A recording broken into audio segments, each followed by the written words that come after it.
The difference in people, the difference in performance, the difference in the final result, the outcome, is it usually dependent upon skill? Is that what makes one person better than another, yes or no?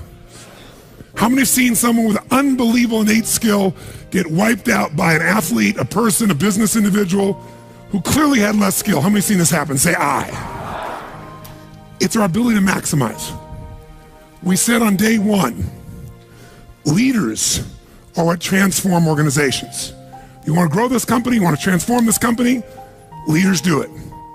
A leader doesn't mean everybody else follows you. It just means that you have a higher what? A higher standard than anybody else does. What'll make you the leader is when you have a higher expectation, not of other people. Anybody can do that. Of whom? Of yourself. So if you want to know what does it take to take things to the highest level, what's going to take to change my business permanently, not temporary, you can go home and you can install some of these strategies, skills, tactics, tools, insights, and see a significant change. But if that change is going to be a lasting company of value that keeps growing, then the things you've learned here have to become the standard for your organization, not something you did for a period of time. Whenever you look at somebody and say, why are they more successful than anybody else? It's always because of step one, they've raised their standard. If you go back home and you want to change your life in any way, personally, professionally, or your company, as boring as it sounds, as stupid as it ain't it sounds, you might say, I spent all this time, this energy, this money, and you're going to tell me to raise my standards? Yes. Because even though that's not sexy, it is the only thing that creates lasting change. You can go on a diet and you can lose weight, but what will that person eventually do? They'll go where? Back, unless they raise their standard. Now that sounds so trite and stupid and positive thinky or old school, but the truth is it's the truth. So maybe I can language it in a way that's more compelling to you or more simple. What does it mean when we say raise our standards? It means you turn your shoulds into musts. The difference in people is that they turn their shoulds into musts. The things that you used to say I should do, you do your shoulds when it's convenient, when it's comfortable, when it goes your way. But when something is a must, not to other people, but a must to you, do you find the way to get it done, yes or no? So the difference in people is what's their must, or another word for that is what's their standard. Every person in this room right now, our bodies are a reflection of our physical standards. They are not a reflection of our desires. Most people have a desire for more energy or a better body or a stronger body or a more fit body. We don't get our goals, we get our musts. The ones that are the musts become how you are. And guess what? It shows up in your rituals. When it's a must, you have different rituals, different things you do consistently when you must have your body a certain way than you should or you'd like to or you ought to. How many follow what I'm talking about here? Say I. So whether we want it or not, the only way to change your body long term is change what the must is for you. Now, I'm not telling you what it should be. Who the hell am I? I'm just saying maybe it's time for you to take a look. Because many times you set the standard a long time ago, or you lost the standard completely because most of us base our standards by our environment. Who you spend time with is who you tend to become. So if everybody around you is gaining a little weight, or everybody around you is, constantly tired, after a while, even if you had high energy, you don't want to make fun of them or tease them or make them feel bad. So gradually, subconsciously, you lower your own standard just a little bit. And that little bit is that old metaphor, overused but true. You take a frog and put him in boiling water, what's it going to do? Jump right out. But if you put him in and turn the water up real slowly, over time, it'll boil to death. That's most people's lives, isn't it? And it's usually because you haven't remembered the power of who you spend time with. Who you spend time with is who you become.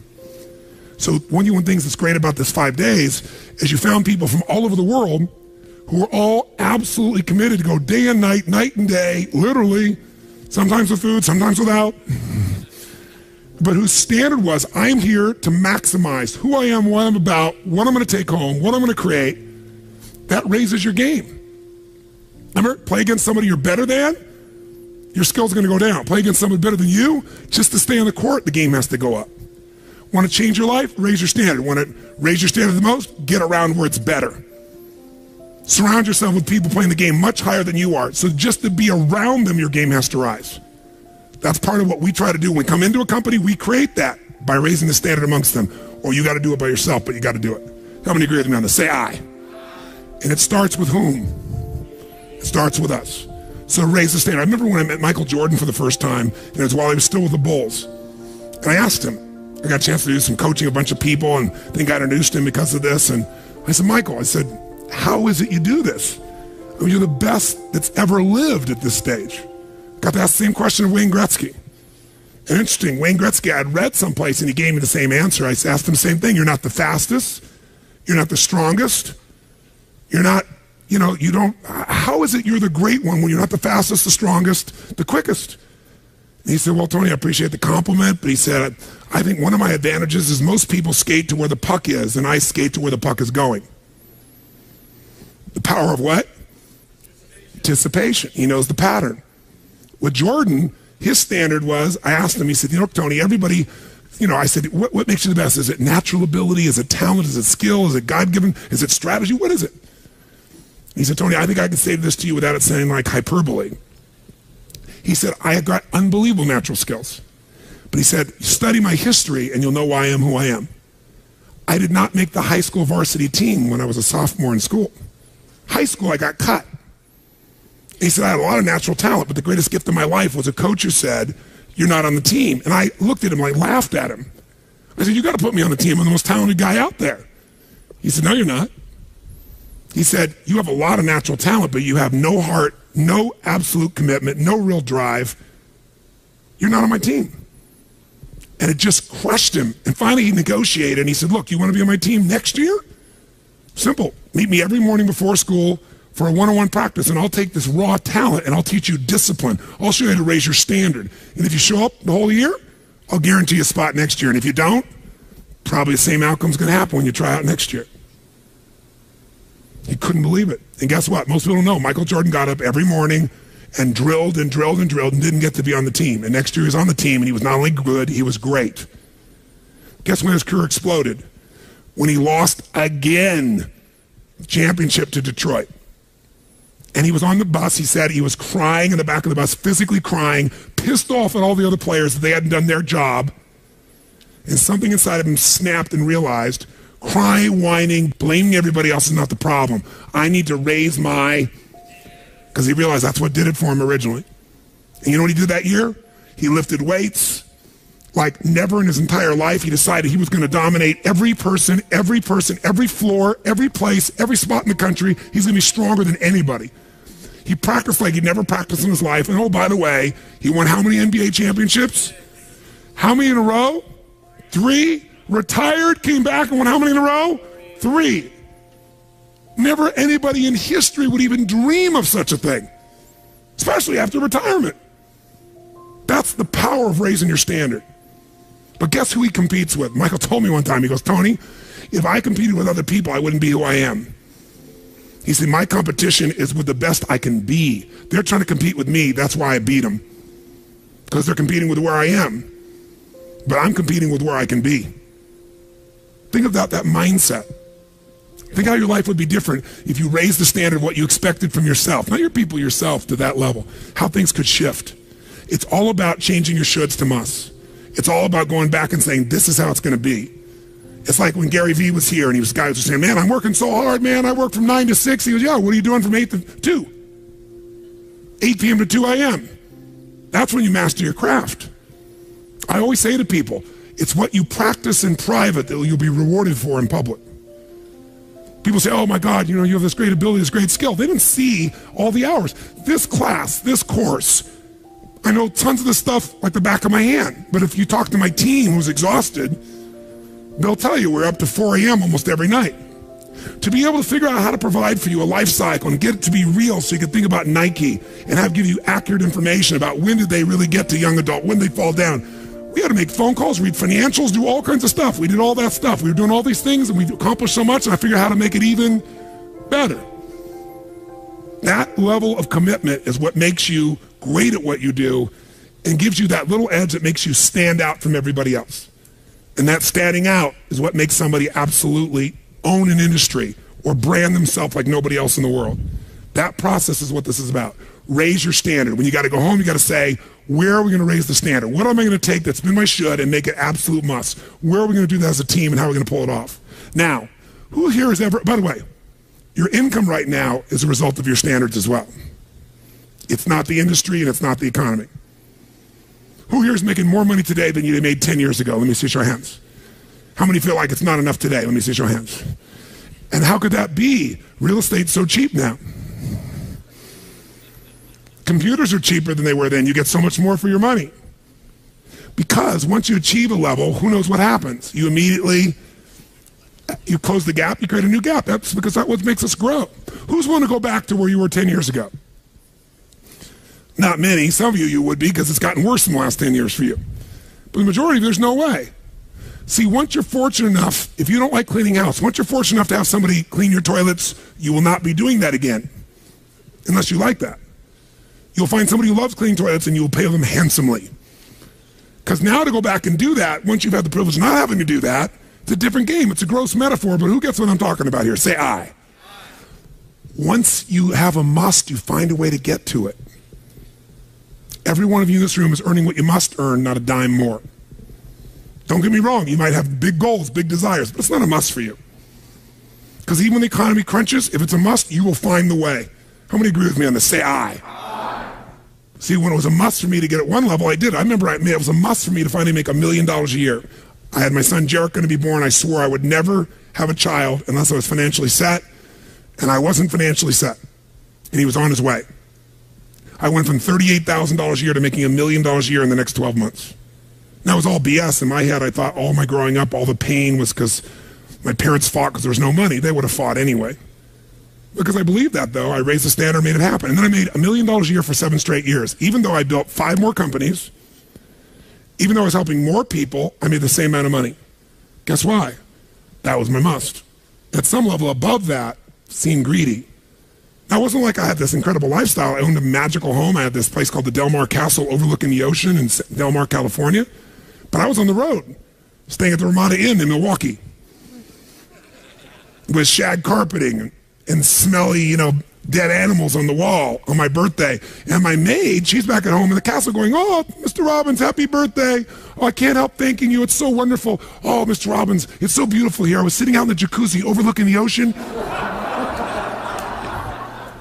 Oh, yes. Oh, I've lost 22 pounds. I can't tell you. It's been so amazing. I get on your Stairmaster and I watch Oprah. I love your gym, Mr. Robbins."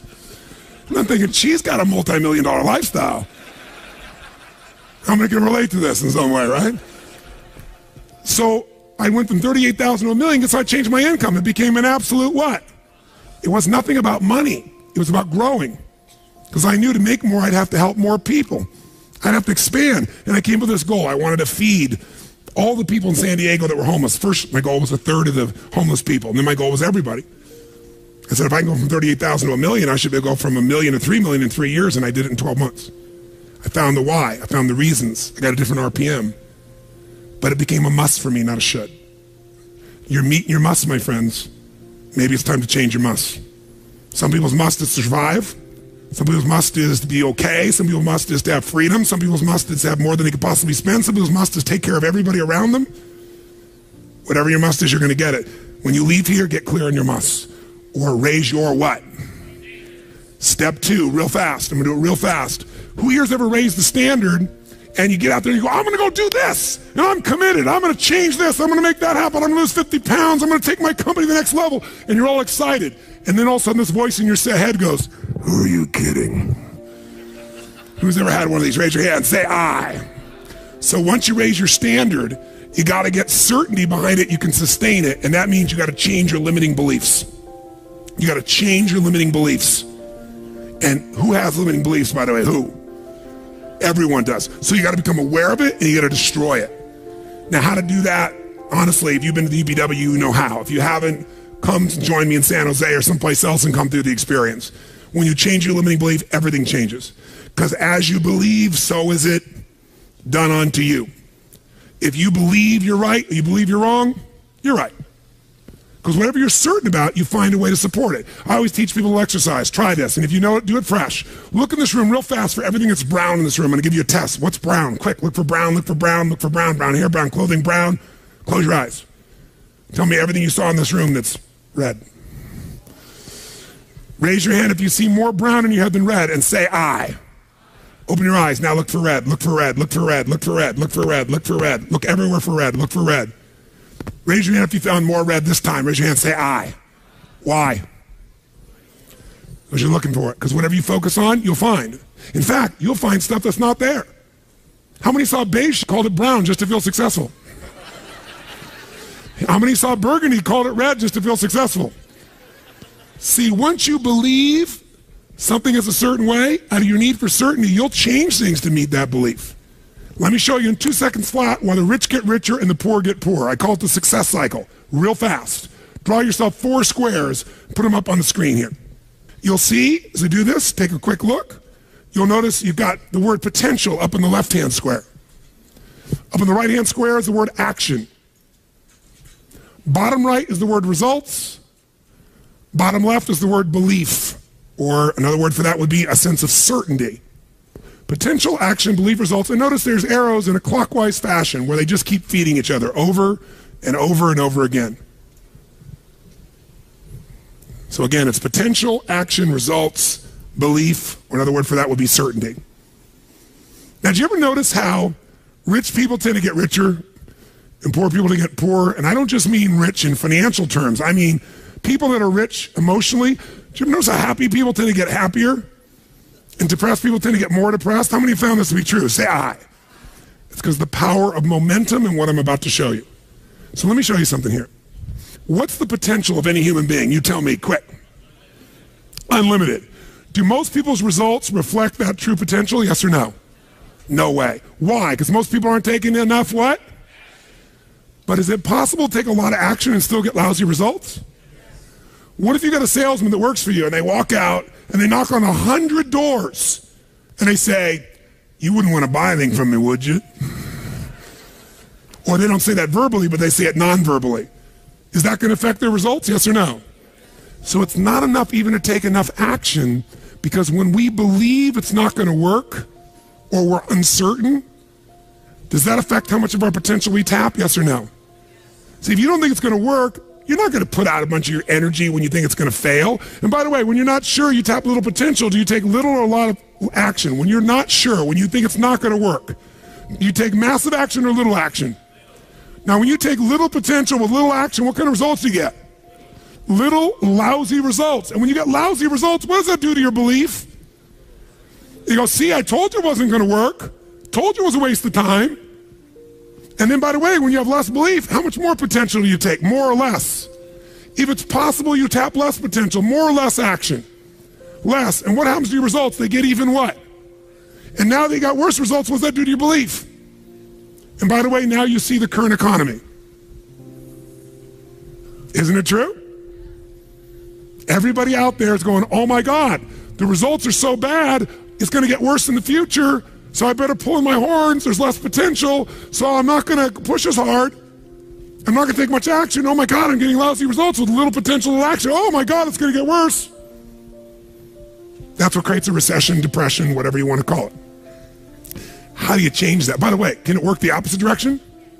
What would happen if something inside you gave you so much certainty inside of you that you felt absolutely certain that recession was your friend, that the worst economy for you was the greatest time on earth, that all you had to do was manage your state and apply your fundamentals and immerse, stay coached so you don't get off target, keep taking action, and you could own your business and you go to other people's businesses? How many believe that, by the way? Now say I.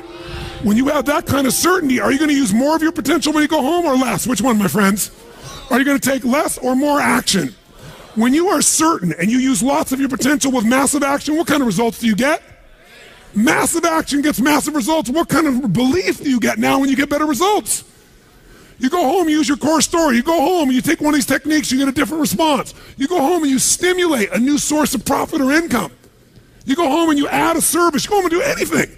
And it works. Your brain goes, yeah, it works. Now, by the way, at Home X, we went in there. Thank God we went in there, because they took our stuff and it looked like it wasn't working. Do you remember that? Yes. Because some people there didn't want the change to happen. So we had to dig in and find out it was working. We knew you can't take action. You can't sow that seed and reap nothing. So we uncovered what was really going on. You're going to have to watch for the same thing, depending upon the size of your organization. But bottom line, when you get great results, belief gets stronger. Now you're totally certain. Are you going to use more or less potential, my friends? Which one?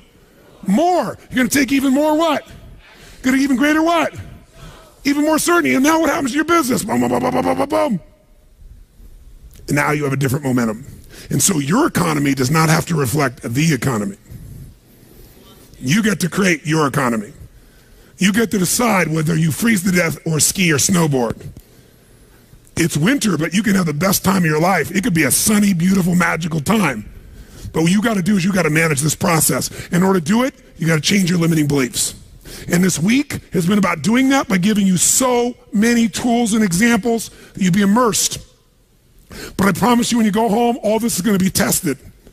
A, because all the stuff that's waiting for you after being gone for 5 days. B, all the people there you work with, their limiting beliefs, whether you have one employee or two because you're an army of 1 or 2 people, or whether you got 10,000. And so you have to be able to implement. This, by the way, I'm not here to sell you, bring us in if we can help. Do you think we could help? Yes or no? Yes or no? Bring us in and we'll do it. Or get your team together and find a way to make sure this momentum goes in the right direction. Make sense? Yes. This is the must. If you have this high standard, but you don't really believe because the momentum's in the wrong direction, having the tools will be worthless. That's where certainty, that's where everything else we teach, that's what I do in my events, that's where you guys have been there before, that's what you got to bring to the table. What are the 5 keys for integrating this? Number 1, you got to go home and raise your what? Come on, guys, raise your what? Which means turn your shoulds into. Step number 2, you got to go out and change your limiting what? Find anything that's limiting you and destroy it. What's the fastest way to destroy it? You can do it very quickly by producing the results in your mind over and over again. Or, why do you think I get people to walk on fire? Because they think it's impossible. When they walk in this fire, mentally you might say, oh, I can do it. But when they get in front of that fire and it's 2,000 degrees burning hot coals, it gets their full attention. And suddenly they have a state change. And when you get yourself in a state where you can storm through fire, it's not about fire walking. The state you're in to get yourself to walk across fire is the metaphor for anything that used to stop you, the fire of your life. And by the way, when you cross fire and you're on the other side doing something you once thought was difficult or impossible, it's that easy, your brain goes, what else can I do that I thought was impossible? It's unbelievable. It's not intellectual, it's emotional. Plus, after fire walking, cold calling is not a problem. You get the idea, ladies and gentlemen? All right? So what we're really talking about here is changing your beliefs. Now, here's the 3rd key. If you're going to get maximum results, you got to model what works. We brought you for 5 days and nights here, models of what works. Go back and get them.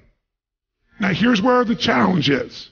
How many got tons to do in your normal list of things to do when you go home? How many got a lot to do? Say aye. How many have a lot of outcomes you got to go after? Say aye. How many have the same amount of time you had before? Say aye. So in your business, if you need something to get done, you get it done because it's an absolute what? Or you hire someone to get it done. Hire us, hire someone else, get somebody inside. But are these things you're going home with musts or shoulds? Which one? Do whatever it takes. You say, I don't have the money. You don't have the money not to. Forget us. Hire somebody as an individual who knows what they're doing and put them in there. Leverage yourself. The only way you're going to get the game bigger is by taking a little bit of what, my friends? Risk, but that means get yourself some resources. Be resourceful enough to get the resources. What's great about this? What is this opening? What is this creating? What's possible? What have I not seen? This is going to make me see. What have I learned from this? What can I learn from this? What am I willing to do to still have it the way I want it? That's the 4th step. You intensify, and you innovate. And then there's the final 5th step. And that 5th step's really simple, my friends. And that is step up and give. Step up and give more than anyone else could possibly expect. The ultimate transformation happens when you stop trying to get and you start to give. Whenever you're at your best, you're giving. I remember so vividly driving in my car, my Volkswagen Bug, and I was struggling, and I was 19 years old. I was driving on a freeway in San Gabriel Valley, the 210 freeway, I'll never forget. And it's midnight, and I'm frustrated. I felt like I tried everything, and I had these big hits, like the one you just saw, and nothing was going my way, and I was frustrated, and I kept thinking, how come I'm not getting what I want? And all of a sudden, it just hit me on the freeway. I pulled over the side. It was almost midnight, no cars really around, grabbed my journal, and I wrote, I still have the journal to this day from when I was 19 years old, full page, and I wrote, the secret to living is giving. And I realized why I wasn't doing well. Because I all focused about what I wasn't getting. I was not focused on what I was not giving. And the whole game changed.